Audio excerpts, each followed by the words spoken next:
എറണാകുളം ആലുവയിൽ കുഞ്ഞിനെ പുഴയിൽ എറിഞ്ഞു കൊലപ്പെടുത്തിയ അമ്മയ്ക്ക് മാനസിക പ്രശ്നങ്ങളില്ല എന്ന് പോലീസ് പറയുന്നു. അവർക്കൊരു ആത്മവിശ്വാസക്കുറവ് പല കാര്യങ്ങളിലും ഉണ്ടായിരുന്നു. മുൻപ് മക്കളെ കൊലപ്പെടുത്താൻ ശ്രമിച്ചുവെന്ന മൊഴി അന്വേഷണ സംഘം തള്ളുകയും ചെയ്തിട്ടുണ്ട്.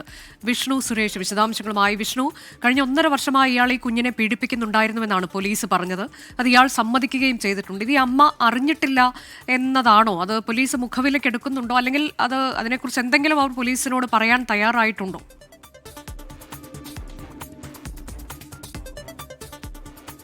അനുജ, ആ വിവരങ്ങൾ അമ്മയ്ക്ക് അറിയില്ലായിരുന്നു എന്നാണ് ഇവിടുന്ന് പോലീസിൽ നിന്ന് ലഭിക്കുന്ന വിവരം. അതല്ല കൊലപാതകത്തിലേക്ക് നയിച്ചതെന്നും പോലീസ് പ്രാഥമികമായി വിലയിരുത്തുന്നുണ്ട്.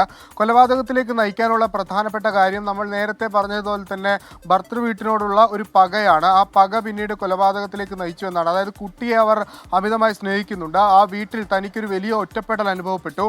അതൊരു കൂട്ടുകുടുംബ വ്യവസ്ഥിതിയാണ്. അവരൊന്നാകെ തന്നെ ഒറ്റപ്പെടുത്തി. ഇതിൽ നിന്നുള്ള നൈരാശ്യത്തിൻ്റെ അടിസ്ഥാനത്തിൽ ഈ കുഞ്ഞിനെ അപായപ്പെടുത്തിയാൽ അവർ ഒന്ന് സങ്കടപ്പെടും എന്നൊരു തീരുമാനത്തിൻ്റെ അടിസ്ഥാനം, അത്തരത്തിലൊരു നിഗമനത്തിൻ്റെ അടിസ്ഥാനത്തിൽ ഈ കുഞ്ഞിനെ കൊലപ്പെടുത്തി എന്നാണ് അവർ ഇപ്പോൾ ഈ ചെങ്ങമനാട് പോലീസിന് മുൻപാകെ മൊഴി നൽകിയിട്ടുള്ളത്. ആ മൊഴിയുടെ അടിസ്ഥാനത്തിലാണ് ഇപ്പോൾ അന്വേഷണം പുരോഗമിക്കുകയും ചെയ്യുന്നത്. 5 ദിവസം കസ്റ്റഡിയിലുണ്ട്. ആ കസ്റ്റഡി കാലാവധി 5 ദിവസം ഉള്ളതുകൊണ്ട് തന്നെ വിശദമായ ചോദ്യം ചെയ്യലടക്കം ഉണ്ടാകും. അതിലേതെങ്കിലും ഘട്ടത്തിൽ ഇനിയും സമയമുണ്ട്. അതുകൊണ്ട് അതിലേതെങ്കിലും ഘട്ടത്തിൽ ഇനി ഈ പീഡനവിവരം അറിയുമോ എന്ന കാര്യത്തിലൊരു വ്യക്തത വരുത്താൻ ഇനിയും സമയമുണ്ടാകും എന്നാണ് പറയുന്നത്. ഇതുവരെ പോലീസിന് മുൻപാകെ അവർ അത്തരത്തിലൊരു മൊഴി അവരുടെ ഭാഗത്ത് ഉണ്ടായിട്ടില്ല എന്നുള്ള കാര്യം ഉറപ്പാണ്. അവരങ്ങനെ ഒരു മൊഴി നൽകിയിട്ടില്ല. ഈ പീഡന വിവരം പോലീസ് പറയുമ്പോൾ പോലും അവർ വലിയ നിസ്സംഗത പുലർത്തി മൗനം ഒന്നും പറയാതെ, അതായത് വലിയ ആശ്ചര്യമോ അല്ലെങ്കിൽ അത്ഭുതമോ ഞെട്ടലോ ഒന്നുമില്ലാതെ അവർ വളരെ നിസ്സംഗത പുലർത്തിയിരുന്നു എന്നാണ് ലഭിക്കുന്ന വിവരം. അല്ലെങ്കിൽ അത്തരത്തിൽ ആണ് പോലീസ് പങ്കുവെക്കുന്നത്. ഇവർക്ക് വലിയ ആത്മവിശ്വാസക്കുറവുണ്ടായിരുന്നു. സ്വന്തം മക്കളെ പോലും നോക്കാൻ പറ്റാത്ത അല്ലെങ്കിൽ അത്തരം മാനസിക പ്രാപ്തി ഇല്ലാത്തൊരു സ്ത്രീയായിരുന്നു എന്ന് പോലീസ് പറയുന്നുണ്ട്.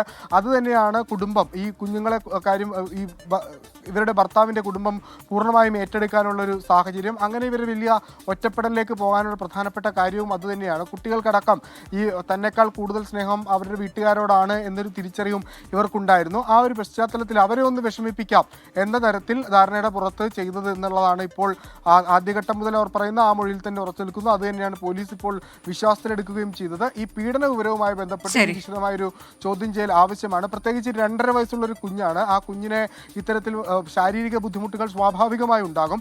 ആ ശാരീരിക ബുദ്ധിമുട്ടുകളെ കുറിച്ച് ഏതെങ്കിലും ഘട്ടത്തിൽ അമ്മയോട് പറഞ്ഞിട്ടുണ്ടോ എന്ന് പരിശോധിക്കാനുള്ള അതാണ്. അമ്മ ഇത് അറിഞ്ഞിട്ടില്ല എന്നുള്ളത് അത് എത്രത്തോളം വിശ്വാസയോഗ്യമാണ് നമുക്കറിയില്ല. പോലീസിന്റെ ഭാഗത്തു തന്നെയാണ് അതിൽ സ്ഥിരീകരണം ഇനി വരാനുള്ളത്.